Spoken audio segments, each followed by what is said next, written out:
Hey everybody, Peter Zeihan coming to you from windy Fort Lauderdale. Sorry about the background noise, it's unavoidable on this one, but that's okay because I'm talking about U.S. politics today, specifically the debt ceiling issues. For those of you who don't obsess about the ins and outs of what's going on in Washington, I understand if you don't understand what's going on, that's totally fine. The very short version is since the United States runs a significant budget deficit, that requires approval from Congress to raise the funds that are necessary to run the government. And so every couple of years, whenever the White House and Congress are in different hands, whoever's in Congress tries to use this issue as leverage to get political concessions in one way or the other. Rarely happens at all when the same party controls both houses, but since we're in a divided government right now, the Republicans are trying to wring some concessions out of the Biden administration. Now, if the United States were to not increase the debt ceiling, that would mean that the United States would no longer be able to raise capital in order to fund government activities. And that would hit everything, whether it's Social Security or Medicare or Medicaid or the military or the food stamps programs. Basically, the government would have to triage and decide what not to spend money on and actually live within its means. Now, there is no one that I know who has two brain cells to rub together in Washington who thinks that a default on U.S. debt or a collapse of the U.S. government functioning would be a good idea. So usually this is just used for political theater and in order to generate a pretext for getting some concessions, and both parties have played that game. The reason that this has gotten a lot closer to the wire with us now within a month of the United States actually defaulting or entering into budgetary crunch is because our political system has shifted significantly.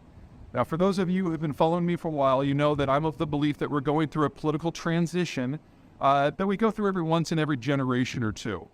And when that happens, the factions that make up the parties move around. They jump ship, and maybe they become swing voters, maybe they switch sides.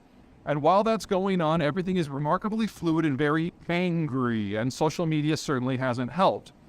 The stage that we're at the moment is that Donald Trump succeeded in excising the fiscal and the business communities from the Republican coalition, but he's also succeeded in bringing the unions into the Republican Party from the Democratic coalition.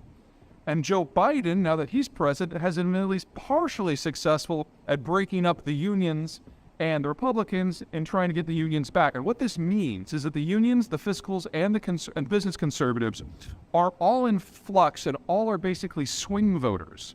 Now, those are the three factions that know how to do math, for which economics is the core part of why they're involved in politics. And so when you've got the three factions that know the most about things like math and finances and budgeting no longer part of the political core, everyone else who's willing to use the debt ceiling as a political wedge can go a lot farther because there's no longer a group of sane people in the background saying, no, we're not going to do that. We're going to try something else. We're seeing something similar with the Greens. Because we don't have unions, fiscals, or business voters represented in Washington at really any level, the Greens are able to impress their view of economics on a lot of policies. And so we're getting a few things that maybe don't hold up to normal fiscal rules. I still don't think we're going to be facing a default. Still think we're going to have a last-minute compromise. Joe Biden has canceled part of his Asia trip in order to come back and hammer out a last-minute deal. But this is probably going to go down to the wire, and that's simply because our political system is too much in flux. So hopefully that brings a little bit of context, a little bit of detail into what has become an unnecessarily problematic development. And I hope cooler heads will prevail in the long run. All right, that's it for me. You guys take care.